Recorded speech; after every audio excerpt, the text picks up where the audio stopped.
Welcome everyone. Hello, Assalamu alaikum. Thank you so much for joining us today. Today's workshop is about inclusion and diversity, and it is hosted by the Pakistan Mental Health Coalition in collaboration with the Sabrang Society. This workshop will be conducted by Kami. Welcome, Kami, and thank you so much for all the incredible work you are doing for the community. And please introduce yourself before we start the session. Thank you so much, Elia and Uruba from PMSC and Taskin. I'm very glad कि मैं यहाँ पर मौजूद हूँ और आप तमाम लोगों से बात कर रही हूँ। मेरा नाम कामी चौधरी है और मैं पिछले 15-16 साल से कम्युनिटी वर्क कर रही हूँ, सोशल वर्क कर रही हूँ और पिछले 2 साल से खुद भी मैं मेंटल हेल्थ के इश्यूज के साथ जूझ रही थी और अब हम खुद तस्कीन के साथ मिलकर और दूसरे इदारों के साथ मिलकर ट्रांसजेंडर और other sexual and gender minorities की मेंटल हेल्थ को बेहतर बनाने की कोशिश कर रहे हैं और आज पीएमएससी के साथ ये सेशन करने का और आप तमाम लोगों के साथ बात करने का मकसद भी यही है कि ऐसे लोग जिनको बहुत मुश्किलात मुश्किलात ऐसे सारे सब लोगों को है आई बिलीव, बट ऐसे लोग जिनको फैमिली एक्सेप्ट नहीं करती, माशरा एक्सेप्ट नहीं करता, आ, और भी बहुत सारी चीजें उनकी जिंदगी में जो हम आगे फर्दर बात करेंगे। सो बिफोर गोइंग फर्दर मैं सिर्फ सबरंग सोसाइटी का इंट्रोडक्शन देती हूँ। सबरंग सोसाइटी 2016 से कराची पाकिस्तान में काम कर रही है। सबरंग सोसाइटी का मेन पर्पस कम्युनिटी में अवेयरनेस करना है, एडवोकेसी करना है विद पॉलिसी मेकर्स और उसके साथ साथ एम्पावर करना है कम्युनिटी को ऑन डिफरेंट इश्यूज। सो मुझे बहुत खुशी हो रही है कि मैं ऑनलाइन सेशन कर रही हूँ और मैं स्क्रीन शेयर करूंगी, तो एलिया मुझे बता दीजिएगा कि आपके पास स्क्रीन शेयर होगी। Yes, it is visible. क्या वालेकुम। हाँ, तो हम अ, इस वर्कशॉप को बिकॉज हमारे पास सिर्फ 1 घंटा है, हम सवाल जवाब भी करेंगे एड में और जो भी लोग यहाँ मौजूद हैं अगर उनके कोई सवालात हैं तो वो लिख लें या नोट कर लीजिएगा और एंड में मैं अपनी ईमेल एड्रेस भी दे दूंगी। अगर यहाँ नहीं कर सके तो आप ईमेल भी कर सकते हैं या बता भी सकते हैं। मैं एक वीडियो प्ले कर रही हूँ, वीडियो प्ले करने के बाद फिर हम प्रेजेंटेशन चलाएंगे, ठीक है। मैं कौन हूँ? यही सवाल मेरे अंदर तब से गर्दिश कर रहा है जब से मेरा वजूद इस दुनिया में शामिल हुआ। हाँ, शायद मैं सवाल को अब समझ पाई हूँ, लेकिन मैं कैसे समझा सकूंगी उनको जो मेरे आसपास हैं, मेरे वजूद से जुड़े हुए हैं। कैसे बताऊंगी कि मैं क्या चाहती हूँ? शायद ही मुमकिन हो सके एक दिन जब मैं जगमगाऊं उन जुगनों के माने जो कर दें उन अंधेरों में उजाला, जहां मुझ जैसे कई सहमे हुए डरे हुए अपनी ही लौ में चल रहे हैं।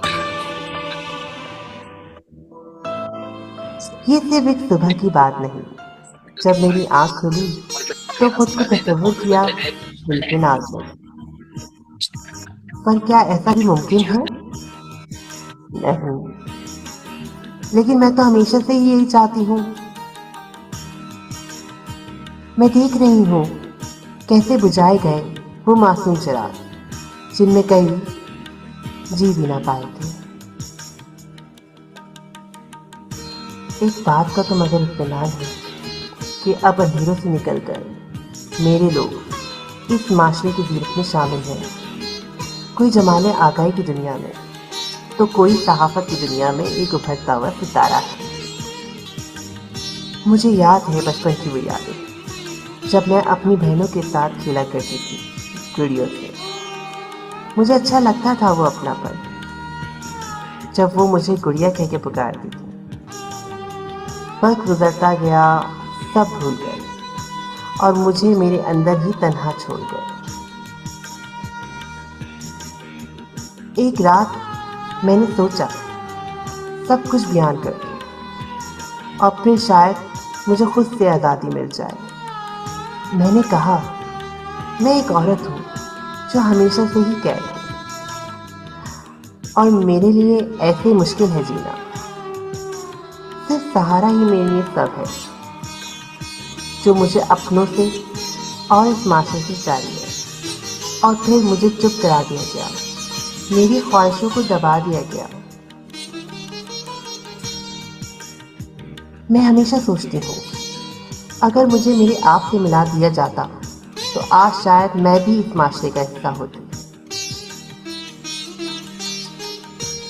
मैं यहाँ पहुंची हूँ सबके दरमियान, लड़ते हुए सालों की नफरतों से। मैं अक्सर हसद करती हूँ उन लोगों से जिनको मोहब्बत और प्यार मिला, जो शायद मेरा भी हक था। क्या मगर मिला नहीं मुझे? हाँ, मगर आज इस काबिल हूँ कि अपने लोगों के लिए काम करूँ, और मैं कर रही हूँ। सोच हम बदल रहे हैं। हाँ, ये वही सोच थी जो कभी माशरे में मुकाबले थे हमारे। मेरी हिना का भी तो रंग आएगा, जब सब रंगों में शामिल होकर मैं मंजर को दिलकश कर सकूंगी। नाज है मुझे खुद पर और उन सब पर जिनके लबों की जुम्बिश है मेरे हक में।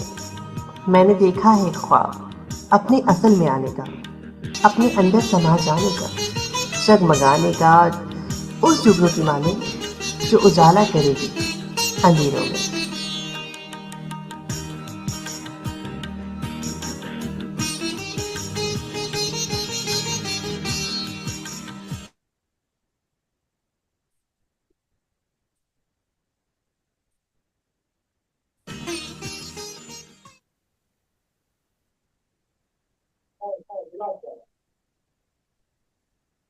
तो आई होप कि आप लोगों ने वीडियो देखी होगी और थोड़ा बहुत माइट भी जानने की कोशिश की होगी वीडियो से। सो हम आज की वर्कशॉप को बाकायदा से आगाज करते हैं।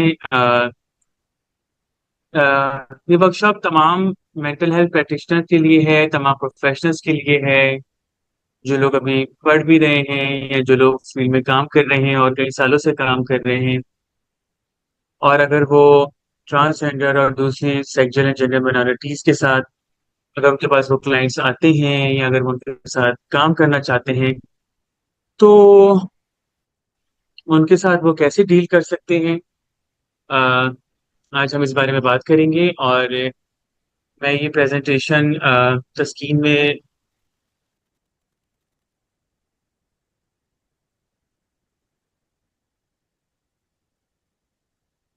2 से 3 दफा हम कर चुके हैं with their staff and with their therapist and psychologist.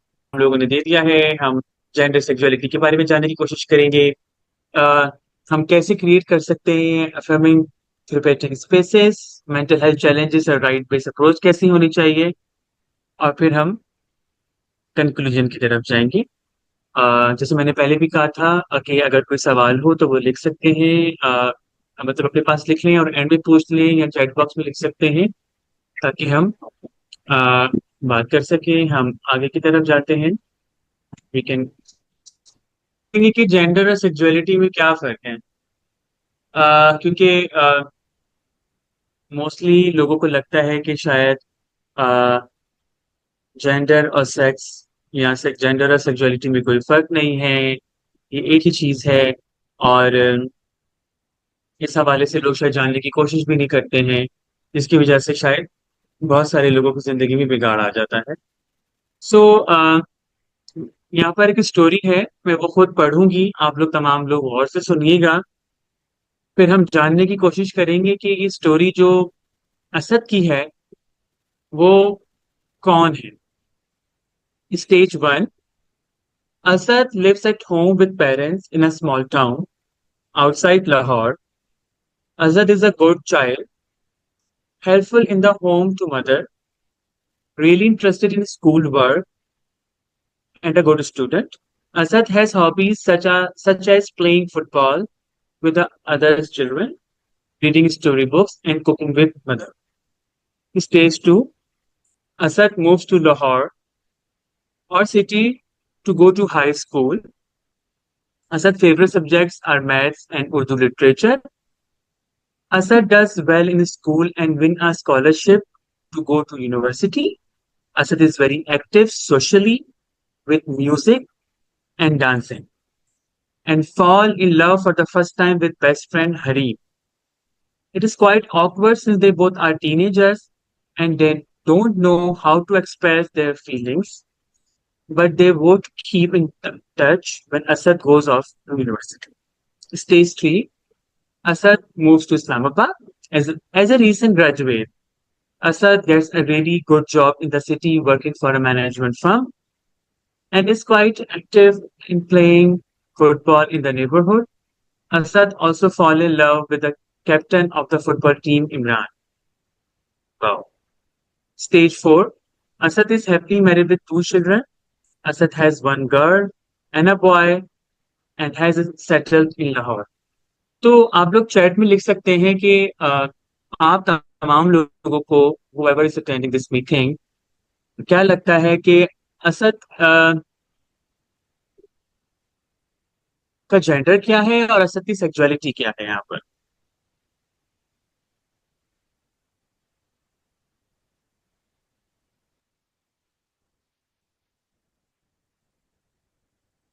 कोई भी रिस्पॉन्स कर सकता है, कोई भी लिख सकता है चैट बॉक्स में कि हमने असद की जो स्टोरी देखी है, सुनी है, अ, आपके लिहाज से असद का जेंडर और सेक्सुअलिटी क्या है। जब तक आप लोग चैट बॉक्स में लिखेंगे मैं फर्दर इसको आगे की तरफ लेकर जाती हूँ। यहाँ पर एक जेंडर ब्रेड है।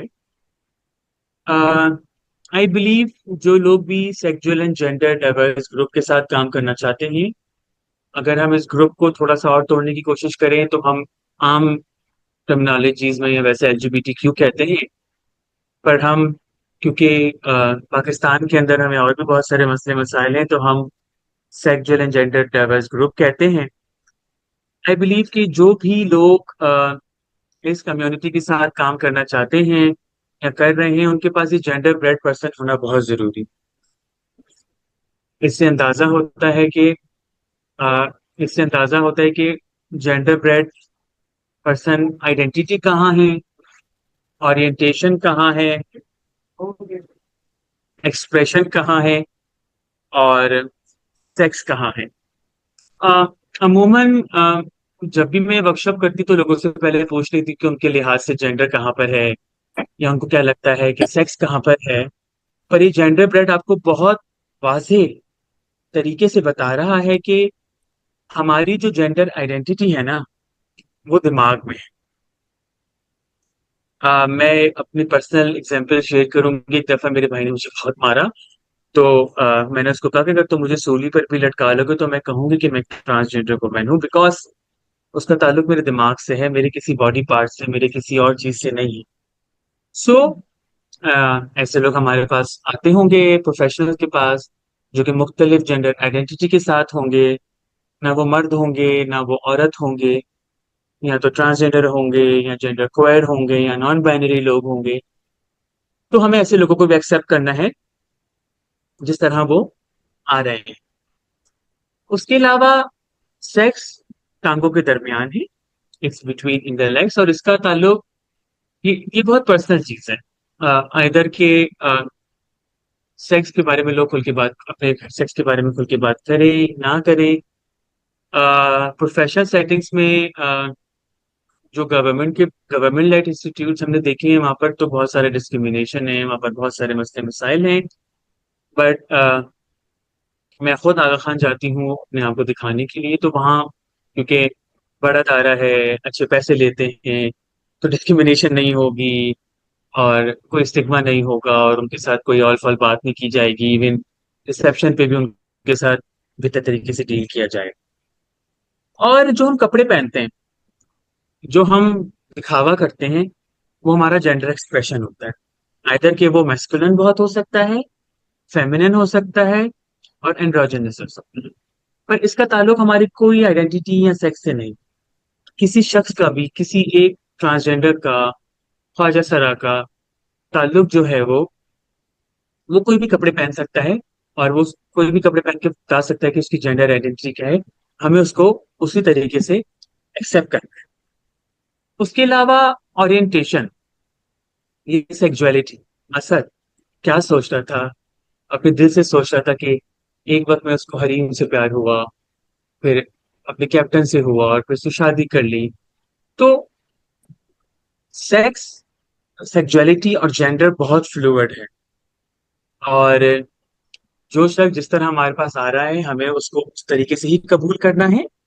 इसी को हम practice भी कहते हैं, और प्रोफेशनल सेटिंग्स में बहुत जरूरी है कि हम, हमारे क्लाइंट या जो भी लोग हमें आगे अपनी इंफॉर्मेशन दे रहे हैं, हम उसको उसी तरीके से रिसीव करें, ना कि हम अ, ज्यादा अपने तरीके से सोचने की कोशिश करें कि नहीं, अ, अच्छा ये पहले लड़का था अब ट्रांसजेंडर बन गया, क्योंकि ऐसे सवाल कम्युनिटी के साथ हुए हैं और एक्सपीरियंस किए हैं लोगों ने, जो कि शायद आई थिंक ह्यूमन राइट्स के भी खिलाफ है और एक गलत अप्रोच भी है।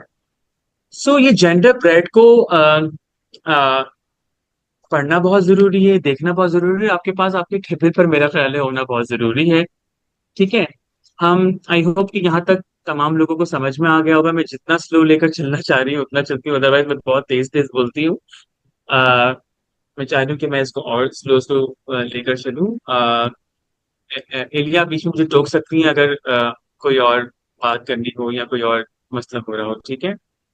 सो अब हम नेक्स्ट टॉपिक पे जाते हैं कि हम खुद से कैसे एक खूबसूरत, बेहतर, सेफ स्पेस क्रिएट कर सकते हैं।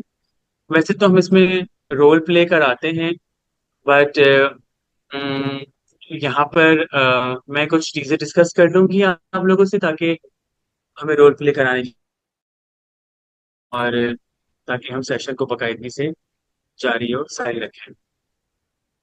सो सॉरी से जब कोई भी ट्रांसजेंडर पर्सन, ख्वाजा सरा, अब आप उसको हिजरा कह लें, ट्रांसजेंडर कह लें, ख्वाजा सरा कह लें, या क्वेयर कह लें, नॉन बाइनरी लोग कह लें, वो किसी भी जगह पर जब जाते हैं लोग, तो उनको गलत निगाह से देखा जाता है, जिसकी वजह से शायद अभी तक मेरी अपनी कम्युनिटी के लोग अ, अपनी मेंटल हेल्थ का बेहतर ख्याल नहीं रख सके हैं, और उसके साथ साथ वो अ, अपने मसले किसी को बता नहीं पाए। और सबरन सोसाइटी पीएमएससी के साथ और तस्कीन के साथ मिलकर हम यही कोशिश कर रहे हैं कि हम ब्रिज का काम अदा करें। एक हम लोगों को, जो ऑलरेडी ट्रेन लोग हैं, प्रोफेशनल्स हैं, सालों से काम कर रहे हैं, हम उनको बताएं कि कम्युनिटी इस इश्यूज के साथ आ सकती है, हम उनके लिए कैसे सेफ स्पेसेस क्रिएट कर सकते हैं, और साथ साथ हम तस्कीन की मदद से कम्युनिटीज में भी जाएंगे और वहां पर जाकर हम उनको मेंटल हेल्थ का ख्याल रखना कितना जरूरी है हम वो भी बताएंगे। और वो हमें बताना शुरू भी कर दिया है कि आपका अपनी फिजिकल हेल्थ के साथ साथ अपनी मेंटल हेल्थ का ख्याल रखना कितना जरूरी है। यहाँ पर मेरे पास दो तीन एग्जाम्पल हैं। मेरी एक ख्वाजा सरा फ्रेंड है, अ, उसकी कोई 5 साल पहले मदर की डेथ हो गई, तो उसके वालिद साहब ने और भाइयों ने मदर की शक्ल नहीं देखनी थी और मिलने नहीं दिया। तो उस बेचारी की मेंटल हेल्थ इतनी खराब हुई कि उसने सुसाइड करने की कोशिश, को इतना ट्रॉमा हो गया, और उसने वो बात मुझसे कोई 3-4 साल बाद डिस्कस की। तो हमारे लोग, जब मैं कहती हूँ हमारे लोग, तो ट्रांसजेंडर लोग, वो लोग जो कि आइसोलेशन में हैं, क्योंकि फैमिली नहीं उनकी मिलती, जिनको फैमिली ने अपने से अलग कर दिया है, या उनकी जेंडर आइडेंटिटी की वजह से उनको बहुत ज्यादा मसले मसाइल का सामना है। तो मैंने उसको कहा कि तुम्हें किसी से बात करनी चाहिए, तुम्हें जाना चाहिए, तुम्हें अपने मसले मसाइल शेयर करने चाहिए। एज अ फ्रेंड तो मेरे साथ तो शेयर करती हो, बट किसी प्रोफेशनल के साथ भी करो। मैंने इसको किसी से कनेक्ट कराया, और जब भी मुझे वो कहीं मिलती है तो दुआ देती है कि तुमने मुझे इस तरह किया। तो मैं यहाँ सिर्फ ये कहना चाह रही हूँ कि अ, जो लोग कहते हैं, जो लोग अपनी फैमिलीज के साथ हैं, वो मर्द और खवातीन हजरात जो कि अपनी फैमिलीज के साथ रहते हैं, या फ्रेंड्स के साथ रहते हैं, अ, उनकी मेंटल हेल्थ मैंने देखा है कि थोड़ी सी बेहतर होती है। पर एज कम्पेयर टू अगर मैं कम्युनिटी की बात करूं, यहाँ पर ट्रांसजेंडर लोगों की, जेंडर क्वायर लोगों की, जो कि 10-10 15-15 साल से अपनी फैमिली से नहीं मिले हैं, तो वो इतना पुराना ट्रॉमा भी लेकर आ सकते हैं आपके पास। और अ, मेरा ख्याल है कि सेफ स्पेस की जहाँ तक बात है, तो वहाँ पर अ, अ, उनको गलत निगाह से न देखा जाए। उनके साथ उन प्रोनाउंस बहुत मायने रखते हैं कि आप उनसे पूछने के उनको कैसे मुखातिब किया जाए। क्योंकि अगर एक ट्रांसजेंडर वुमेन आ रही है और अगर उसने मर्दों वाले कपड़े पहने, पर उसकी उसकी उसका जेंडर एक्सप्रेशन और उसकी जेंडर आइडेंटिटी दोनों अलग अलग है, तो इट डजंट मीन कि वो ट्रांसजेंडर वुमेन नहीं हुई। तो आई थिंक ये एक इंटरनेशनल फिनोमेना भी है आजकल। और आजकल मैंने देखती हूँ कि अ, बहुत सारे डोनर एजेंसीज के जो लोग हैं, वो नीचे लिखते हैं अपना प्रोनाउंस ही, हिम, दे और शी, हर। तो आई थिंक हमें पूछ लेना चाहिए लोगों से। और ये मैं सिर्फ कमरे में बैठे हुए प्रोफेशनल्स की बात नहीं कर रही हूँ। अ, हमने बहुत सारी जगह पर ये देखा कि जब ट्रांसजेंडर लोग अपना इलाज कराने के लिए इदारों में गए, तो वहां पर जब वो रिसेप्शन पे पहुंचे, तो उनको इतनी बुरी तरीके से उनके साथ डीलिंग हुई कि वो वहीं से वापस चले गए और उन्होंने कभी भी अपना इलाज कराने की कोशिश नहीं की। मैं यहाँ पर एक और चीज शेयर करूंगी कि हमारे यहाँ पर ट्रांसजेंडर लोग जो हैं, वो उसमें से 70% लोग जो है वो सेल्फ मेडिकेशन करते हैं अभी तक। सेल्फ मेडिकेशन, चाहे वो किसी बीमारी की हो, या हार्मोनल थेरेपी हो, या कोई और चीज हो। क्यों? क्योंकि अभी तक हम शायद वो माहौल नहीं बना सके हैं, या हम अ, अपने मतलब इस तरह के लोगों को, मतलब जिनको हमने ऑलरेडी ही अपने से अलग कर दिया है कई कई सालों से, कई कई मुद्दतों से। और अब ये है कि हम अ, अगर हम सीरियस हैं काम करने में ट्रांसजेंडर लोगों के साथ, और अगर हम चाहते हैं कि ट्रांसजेंडर लोग और सेक्सुअल जेंडर माइनॉरिटीज के लोग अ, बेहतर शक्ल में बाहर निकल सकें और अपनी जिंदगी को बेहतर बना सकें, तो हमें अ, बेहतर सेफ स्पेस बनाना पड़ेगा उनके लिए। और मतलब सेफ स्पेस का मतलब मुझे सिर्फ मेरे दिमाग में से हमेशा जब मैं सेफ स्पेस की बात करते नहीं आता कि एक शख्स आपसे आके ना अपनी सारी बातें कर सके, और उसको वहां पर अ, कोई झिझक महसूस ना हो। क्योंकि ऑलरेडी मेरे अपने कम्युनिटी के लोग, मेरे अपने बहन भाई जो ट्रांसजेंडर लोग हैं, या जिनका ताल्लुक दूसरे सेक्सुअलिटीज से है, मैं देखती हूँ कि वो मल्टीपल लेयर्स हैं उनकी जिंदगी में, जो कि मसले मसाइल हैं। और वो मसले मसाइल बढ़ते जा रहे हैं, बढ़ते जा रहे हैं, और कोई बात करने वाला नहीं है।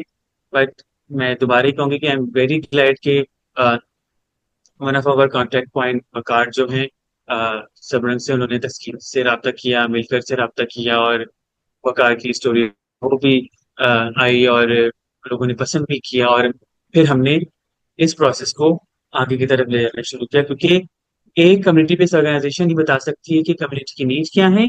और हम कम्युनिटी मेंबर्स की, मतलब जो लोग मेंटल हेल्थ, हर इंसान जूझ रहा है आजकल मेंटल हेल्थ इश्यूज से। शायद हमारे ख्वाजा सारे लोग बात नहीं करते, जब वो बात करते हैं तो पता चलता है कि यार ये भी चीजें हैं, और अ, इस बारे में भी बात होना बहुत जरूरी है। अब मैं नेक्स्ट टॉपिक पे आती हूँ। Mental health challenges and right based approach. Mental health challenges तो लोग अमूमन, आप तमाम लोग प्रोफेशनल्स हैं, आप लोगों को पता है कि लोग किस किस तरह के चैलेंजेस से आ सकते हैं। और मैंने पहले भी डिस्कस किया कि विद इन द कम्युनिटी भी बहुत सारे कॉन्फ्लिक्ट्स हैं। लोगों के अपनी जेंडर आइडेंटिटी के साथ भी यंगर एज में कॉन्फ्लिक्ट चल रहा होता है, और यंगर एज में भी नहीं। I met so many people जो कि 60-70 साल के हो जाते हैं, और वो फिर जाके अपने आप को एक्सप्लोर करते हैं, क्या उनको उस वक्त जाके एक मौका मिलता है कि वो अपनी आइडेंटिटी को एक्सप्लोर कर सकें, और बता सकें कि वो ट्रांसजेंडर थे, या किसी और सेक्सुअल या जेंडर माइनॉरिटी से ताल्लुक रखते थे। तो यहाँ पर की कॉन्सेप्ट यही है कि हमें एक इंसान को इंसान की नज़र से देखना बहुत ज़रूरी है। और राइट बेस्ड अप्रोच भी यही है कि हम, हमारे पास जो भी क्लाइंट आएगा या जो भी क्लाइंट आ रहा है, आइदर कि वो ट्रांसजेंडर है या दूसरे सेक्शुअल जेंडर माइनॉरिटी ग्रुप से है, हम उसको सुने और हम देखें कि हम उनकी मदद कैसे कर सकते हैं। अ, मतलब एक ऑनेस्टली स्पीकिंग, एक आम इंसान, आम तो वैसे कोई भी नहीं है यहाँ पर, एवरीबॉडी इज लाइक एबनॉर्मल और हम सब नॉर्मल होना चाहते हैं। और एक शख्स जो कि जिसके पास अच्छी जॉब भी है, जिसके पास घर बार भी है और संभालने वाले लोग भी हैं, और उसको अगर मेंटल हेल्थ के चैलेंजेस हैं, तो एक ट्रांसजेंडर पर्सन, मैं सिर्फ एग्जांपल दे रही हूँ, जो कि फैमिली के साथ भी नहीं है, जिसने सेक्स वर्क करके पैसे भी कमाने हैं और उसे सेक्स वर्क करना बहुत मुश्किल काम है। अ, और तो मेरे कहने का मकसद ये कि हमें राइट बेस अप्रोच रखने की बहुत जरूरत है जब हम एक स्पेसिफिक सर्टेन ग्रुप या कम्युनिटी के साथ काम करने जा रहे हैं। और हमें इसके बारे में पढ़ना बहुत जरूरी है। अ, मैं एलिया और रूपा के साथ कुछ लिटरेचर शेयर कर दूंगी, ताकि वो ग्रुप में शेयर कर दें। ग्रुप में मैं ग्रुप में खुद भी शेयर कर सकती हूँ, पर वो बहुत ज्यादा लिटरेचर है तो वो ईमेल पर दिया जा सकता है। तो मतलब हम हम पढ़ ही रहे हैं, हम किताबों से पढ़ रहे हैं, पर मेरा एक्सपीरियंस जो है वो शायद काम कर कर के एक्सपीरियंस आया है। तो इसलिए शायद मैं किताबी बातें ज्यादा नहीं करती, मैं एक्सपीरियंस बेस्ड बात करती हूँ, क्योंकि अ, अभी जो सिनेरियो है कम्युनिटी के अंदर, लोग नशे में पड़ रहे हैं, लोग कर रहे हैं, लोग बात करना पसंद नहीं कर रहे, अपने आप को आइसोलेट कर रहे हैं, जस्ट बिकॉज के सोसाइटी के अंदर इंक्लूसिव माहौल नहीं है, उनको एक्सेप्ट नहीं किया जाता। तो हम सब की जिम्मेदारी है, क्योंकि हम सब प्रोफेशनल्स हैं, कि हम हमारे पास जब भी, और आई होप कि आफ्टर दिस प्रेजेंटेशन, आज के दिन के बाद, हम हमारे पास जब भी इस तरह के लोग आएंगे, हम उनको खुले दिल से एक्सेप्ट करेंगे और हम उनको एक सेफ माहौल प्रोवाइड करेंगे, और साथ साथ हम बिकॉज ट्रांसजेंडर लोग या सेक्सुअल जेंडर माइनॉरिटीज के लोग जो हैं वो अ, अपनी बात हर किसी से नहीं कहता है, और जब तक उनको वो माहौल नहीं मिलेगा, मेरे ख्याल है वो नहीं कहेंगे। और मैं उम्मीद करती हूँ कि यहाँ पे इस ग्रुप में, इस जगह पर आज के सेशन में जो लोग इस सेशन को अटेंड कर रहे हैं, तो ये केस स्टडी है। मैं पढ़ लेती हूँ उसको, कि हमारे पास बहुत ज्यादा टाइम है अभी, और हम बाद में फिर सवाल जवाबातों की तरफ जाएंगे।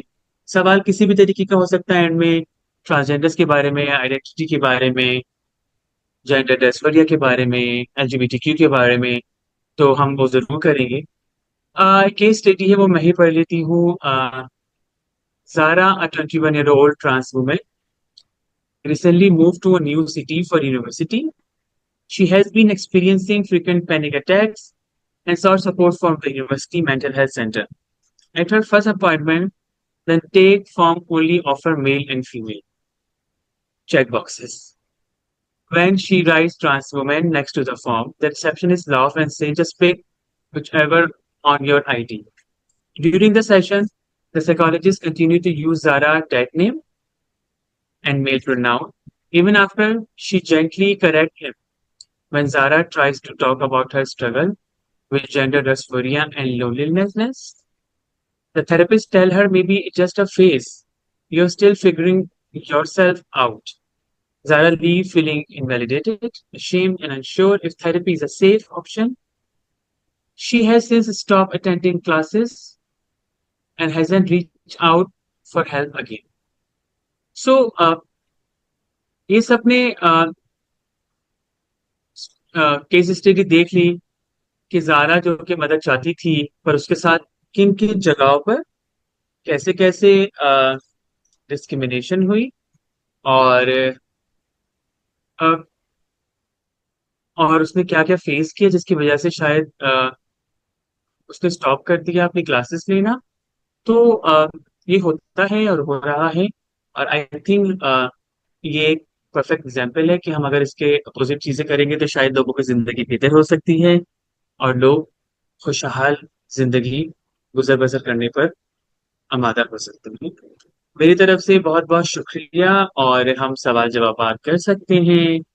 और एंड में मैं ये कहूंगी कि एमएससी का और तस्कीन का कि हम फर्दर मोर और सेशन करना चाहेंगे, हम और मालूमात देना चाहेंगे, ताकि लोगों को इंफॉर्मेशन बाकायदगी से मिलती है। Thank you.